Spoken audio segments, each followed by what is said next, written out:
Well, welcome to another Inside Lansing, where today's guest is the Director of IT, Fabian Newman. Fabian, thanks for being here today.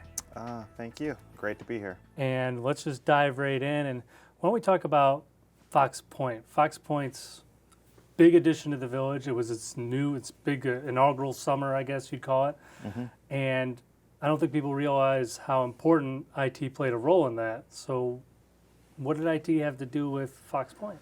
Yeah, this has been a long time in the making. It's kind of like a baby, the process where we had it conceptualized what it's going to be like, but you never know until it actually arrives. So we did a lot of planning. We've worked pretty heavily with the administration to ensure that all the things were in place as they needed to be. For example, the connectivity for internet speed. We have multiple SSIDs, basically multiple wireless networks there.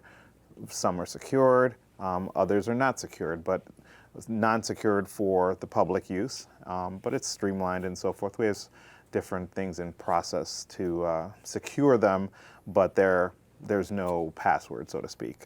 So we've had that set up in the first year just to kind of see how that would go, because when you get to an event, everyone wants to be on their phones, they want to be on their devices, They want to tweet, they want to do live stream, they want to do all kinds of things. So we want to make sure they have the resources necessary to enjoy the venue at its fullest. So that was one feature. Another piece is security at Fox Point. So my department basically was in charge of making sure we went through a bid process and had access doors installed there so that people could go up to a door and they had key fobs that they could actually use, press up to the door, and the door would magically, unlock, and then it would lock directly right behind them. So wanted to ensure that we had key fobs in lieu of keys for every person that needed to be walking around the facility. So we had those set up as well as the cameras. At this point, we have about 32 cameras, which seems like a bit of an overkill. That's quite a bit of cameras to have at the And location. the funny thing is, it's a lot of cameras, and people laugh and say, well, that's just too many cameras. Well, people don't even know that there are cameras there, because we definitely have signs and signage out there that showcases that there is cameras and make sure people know that they're being videotaped. But it's really for their security, and we've had minimal instances there, but we have had instances where we've had to address them. So we've had to kind of look back at the footage and say, okay, when did this happen? Who did it? And now let's figure out how we can get in touch with them. So there's a much larger landscape to this than just let's make sure the computers work in the concession stand or the Wi-Fi is working for people. You have a lot of different aspects to look at. Right, exactly. And so we have vendors continually going in and out of the facility. So we want to make sure that all this stuff is ready at their disposal when they're ready to use it. So, now moving on from Fox Point, maybe we could talk more about generally what you do on a day-to-day. And that the IT department doesn't just, again, look over just computers, but there's a lot of things you look over at Village Hall. Is that correct? Yeah, so I'll kind of segue from Fox Point, because at Fox Point we had point-of-sale systems. We have different point-of-sale systems at Village Hall. So when people come in to pay their water bill, any kind of interaction with the village where they have to spend money and utilize, pay their bill, so to speak, we have to have all these systems in place. So we have a back server room.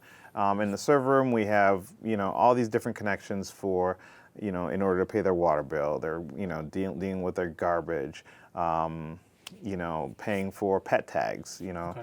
All those vehicle stickers, all those things. And so we have to work very closely with the finance department to ensure that their machines and terminals are consistently working, because you don't want to have a full line of people who are already coming in and maybe not are so happy that they have to pay a bill, and now they have to wait extra long in line because their tools aren't working.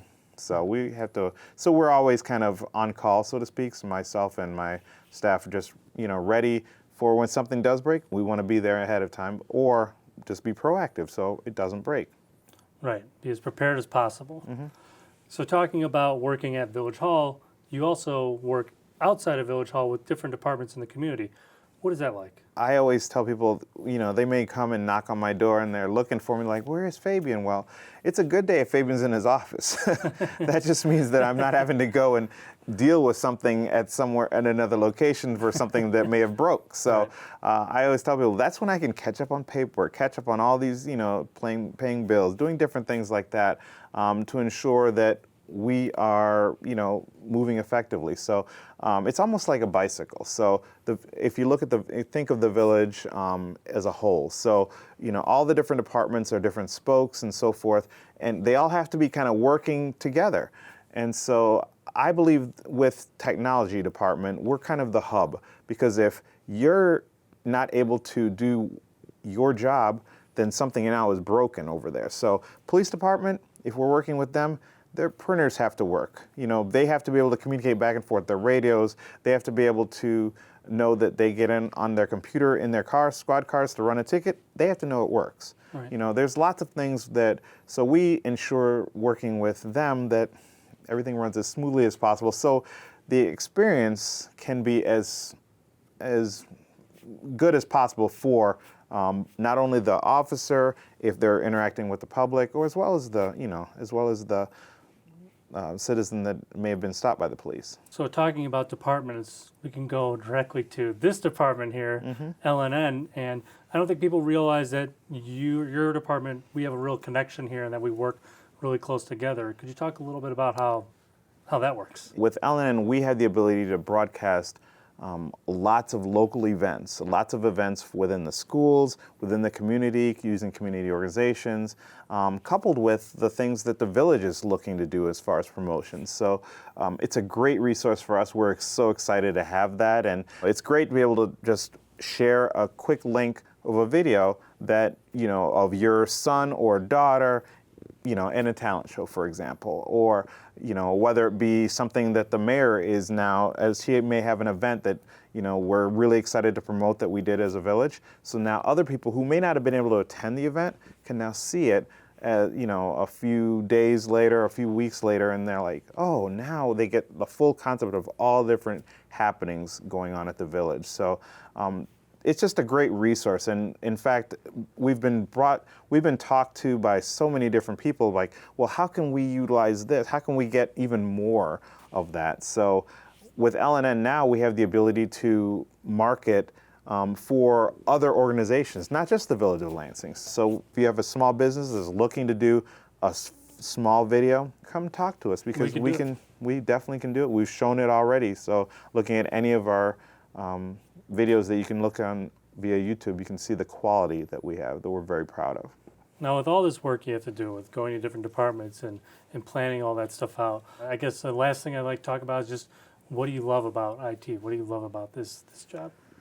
Well, I have a natural tendency, it's a blessing and a curse. I'm sort of what I consider a fixer. I love to kind of, I always say everyone has a dream and I have to kind of make it a reality.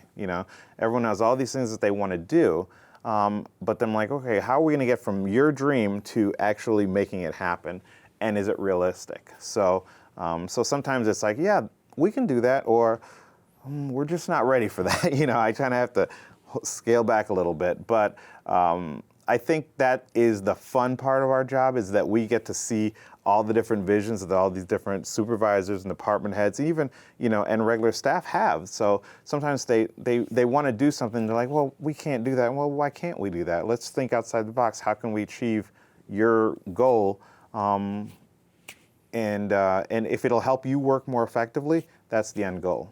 So you'd say you're a problem fixer. You like to get in there and get your hands dirty and come out with a solution. Most definitely. Yeah, it's just a matter of let's just sit down, talk through it, see what you really want to do, and if that's, if that works with everyone else's goals, then let's just try and make it happen. Well, we'd like to thank you for being on the show, and we look forward to hearing more from you in the future. All right, very good. Thank you again, Neil. And thank you for watching. If you'd like to see more, please subscribe to our YouTube channel.